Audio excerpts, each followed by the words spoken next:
I'm Lena.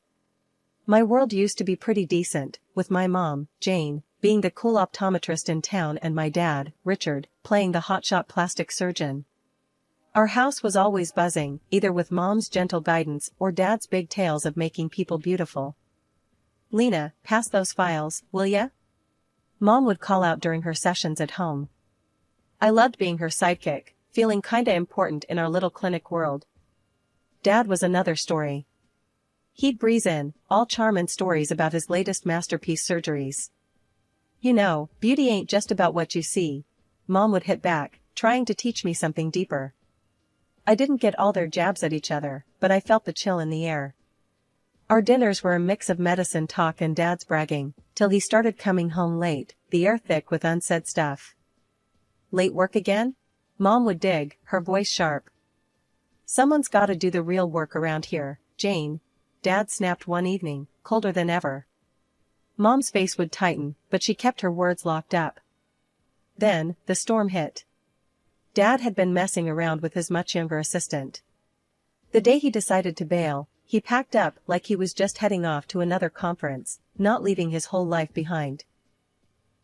Richard, how can you just walk out on us? Mom tried to fight, her voice all shaky.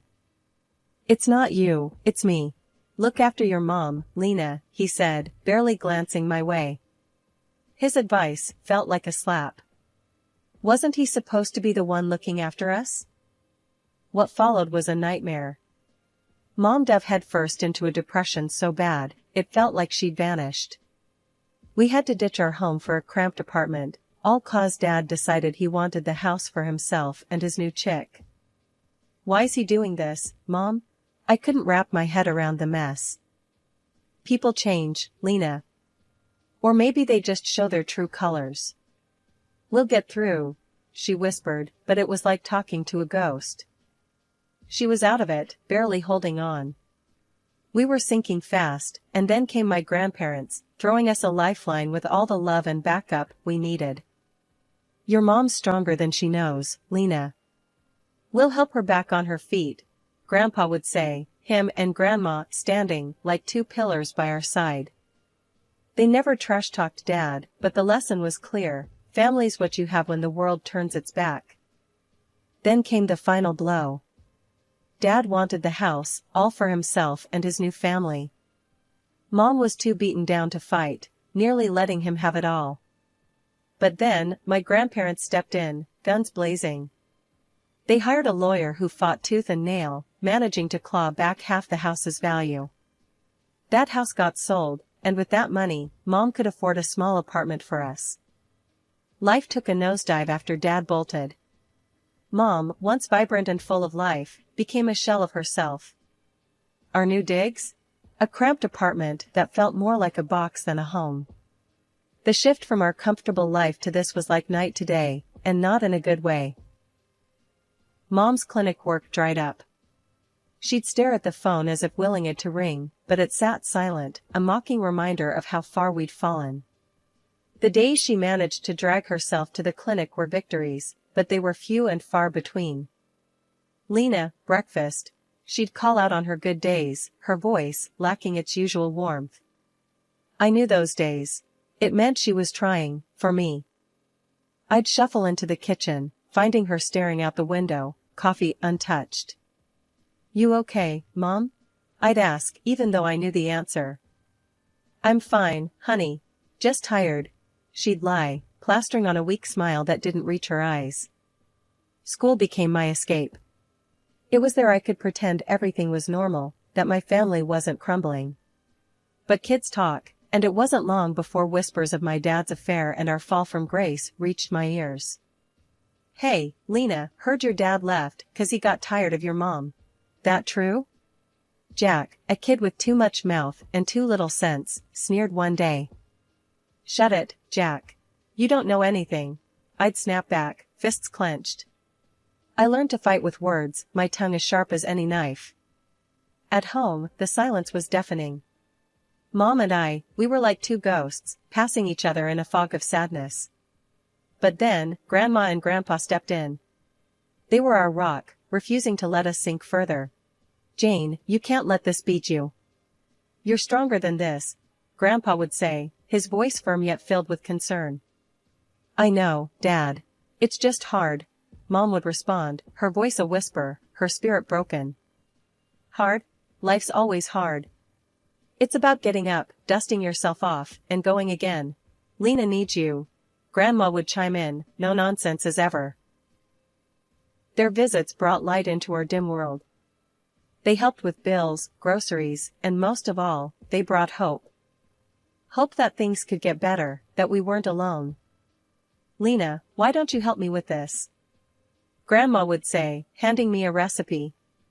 Cooking became our therapy, a way to bridge the gap the silence had created.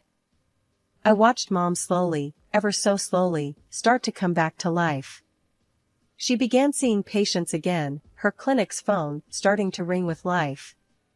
It was a slow climb, but we were making it, step by step. You think you can handle school and helping me at the clinic? Mom asked one day, her eyes holding a spark I hadn't seen in ages. Yeah, Mom, I can.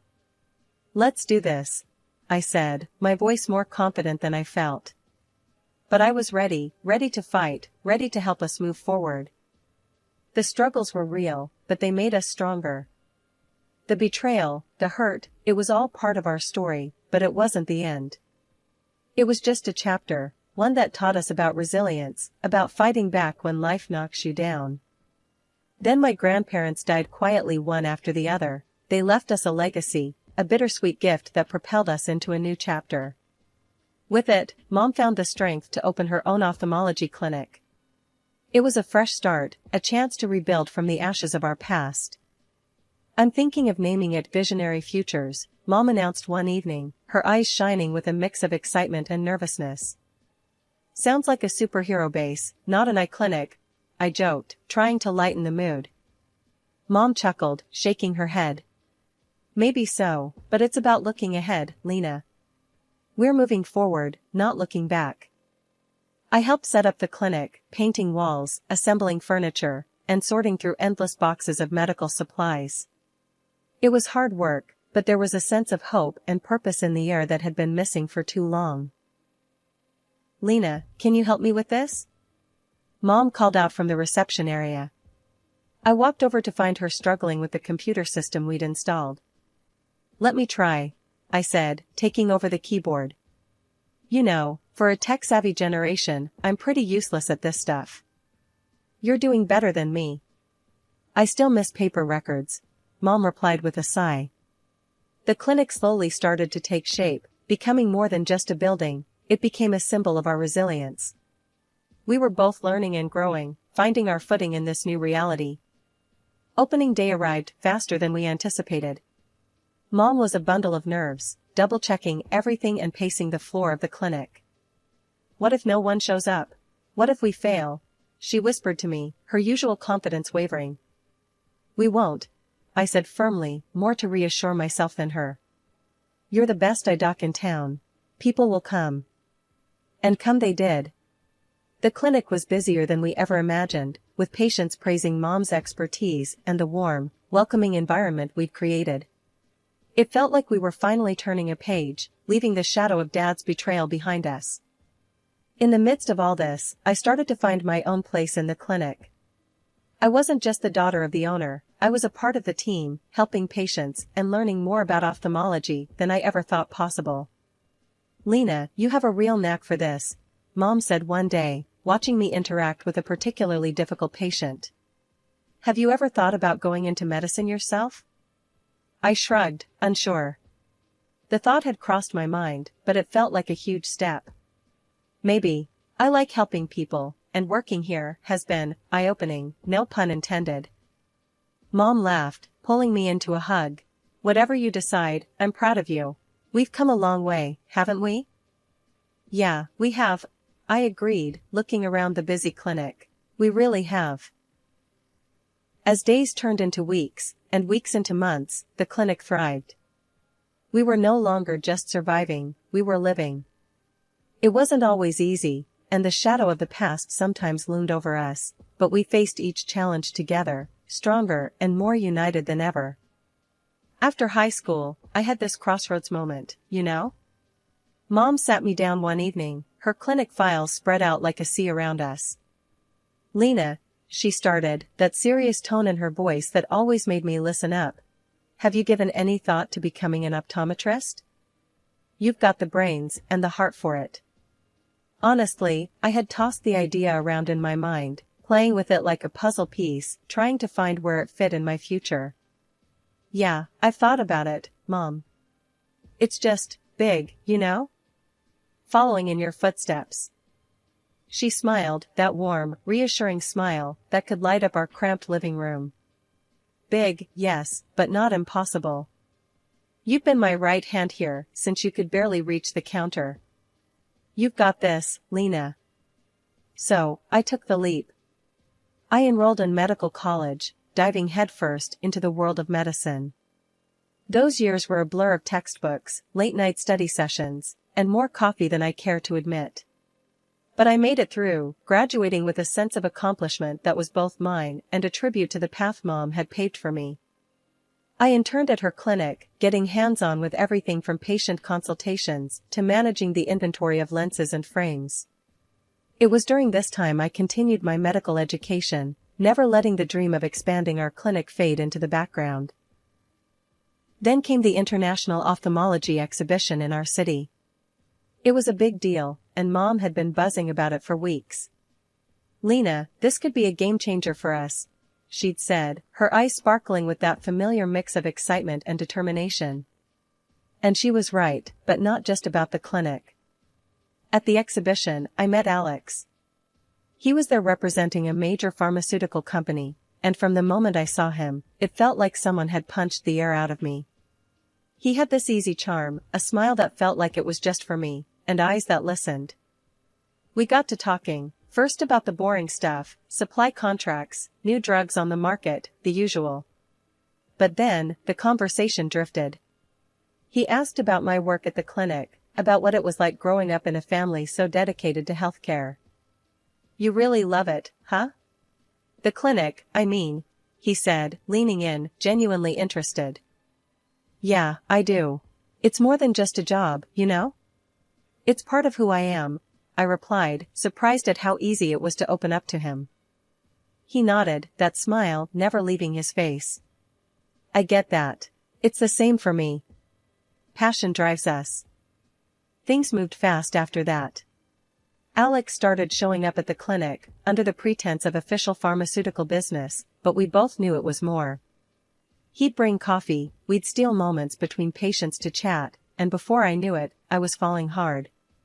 One day, after the clinic had closed and we were alone, he turned to me, took my hands in his, and said, "Lena, I've never been more sure of anything in my life. I love you." My heart raced, my stomach did somersaults, and all I could manage was a whispered, "I love you, too." He smiled, that now familiar smile that promised so much more. Then, "Lena, will you marry me?" It was sudden, but then, the best things in life usually are. "Yes," I said, no hesitation. "Yes, I will." The excitement of the engagement consumed us. We dove into wedding planning, our days filled with talk of dates, venues, and dresses. Life at the clinic was usually a calm sea, the kind you'd want after a storm's passed. That day, though, it felt like the storm decided to make a U-turn. I was sitting behind the reception desk, scrolling through wedding dresses on the clinic's computer, dreaming, planning. That's when the door banged open, like trouble decided to walk in on two legs, dressed in expensive clothes that screamed louder than their voices. The couple, a man and a woman, strolled in like they owned the place, eyeballing everything with a mix of disdain and superiority. The man, about 60, with an air that he breathed better air than the rest of us, was the first to break the silence. "Hey, we need to see the doc, pronto. Got no appointment, but tell her it's urgent," he barked, his voice grating against my already fraying patience. I plastered on my professional smile, the one Mom taught me for just such occasions. "I'm sorry, but we're fully booked for the next 2 weeks. I can take your number and call you if there's a cancellation?" His reaction was like I slapped him with the schedule. "What? You can't squeeze in a real doctor? Do you even know who I am?" Before I could muster a response that wouldn't get me fired, his gaze landed on my computer screen. The smirk that crawled up his face was enough to make my skin crawl. Looking at wedding dresses on the job? And look at you, thinking someone would marry that? I felt my cheeks burn, not from embarrassment, but pure, boiling anger. Excuse me, but my personal time is none of your business. Now, if you don't have an appointment, I must ask you to leave. His laughter was like sandpaper to my ears. This is how you treat people here? No wonder this place looks like a dump. And you, girl, ever thought of visiting a plastic surgeon? That nose and those lips could use some work. I was about to launch myself over the desk and show him exactly what this girl could do when Mom came out. Her timing was always either perfect or disastrous, depending on how you looked at it. Her eyes widened in shock. Richard? The atmosphere turned electric. Richard, the illustrious father, who'd taken a hike from our lives, looked like he'd just swallowed a bug. And who might you be? His voice was laced with feigned ignorance, but the venom was palpable. Mom's backbone turned to steel. The mother of the girl you'd just insulted, she shot back, her tone slicing through the tension like a scalpel. His companion, a walking advertisement for plastic perfection, piped up. Let's go, honey. This place isn't worth our time. That's when Mom turned to me, her voice loud enough to cut through the standoff. Lena, this piece of work is your biological father. Be thankful he left, we're better off without his delightful company. The man, my so-called father, Richard, recoiled as if Mom's words were physical blows. His arrogance deflated slightly, revealing a flicker of something else. Was it guilt? Or just surprise at being confronted so directly? You can't talk to me like that, Jane. I've achieved things you wouldn't even dream of.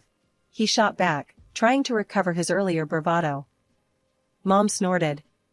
Achieved? Destroying families? Abandoning your daughter? If those are achievements, then yes, you're quite successful. The room felt too small for the growing tension. I stood there, rooted to the spot, watching this surreal exchange between my parents. It was like watching a car crash in slow motion. You want to look away, but you just can't. Just when I thought the drama couldn't crank up any higher, Dad brushed off Mom's words like they were just pesky flies and doubled down. Look, just get the owner. My time's precious, and I'm not about to let your little clinic's reputation tank because you can't recognize importance when it's staring you in the face. Mom stood her ground, her voice calm but laced with steel. The owner? You're looking at her. And Lena here, she's not just my daughter. She's the co-owner and the future of this clinic. The look on Dad's and his new wife's faces? Priceless. Like someone had slapped them with a reality stick. Then Alex, my fiancé, sauntered in, quiet as a cat but with a presence that filled the room. Mom wasn't done, though. She launched into Dad like a missile. You left us for your assistant, stole our money, and made life a misery. But look at us now. We're standing strong, and frankly, I thank God we're rid of a nobody like you. Dad tried to puff himself up, all indignant like. Changed my mind about this place. Got my own clinic with top-notch specialists. Just needed a quick consult while on the road, that's all. That's when Alex, bless him, chimed in. Your clinic? Aren't you the same guy who botched that surgery on the Hollywood star? Got your license yanked and left drowning in lawsuits? You could practically see the steam coming off Dad. His face went from red to ghost white. That's all lies. I'm well respected in my field. Alex didn't skip a beat. Respected? The only thing you're leading in is the race to the bottom. Bankrupt, tangled in legal troubles, and now this pathetic show? Not much of a legacy.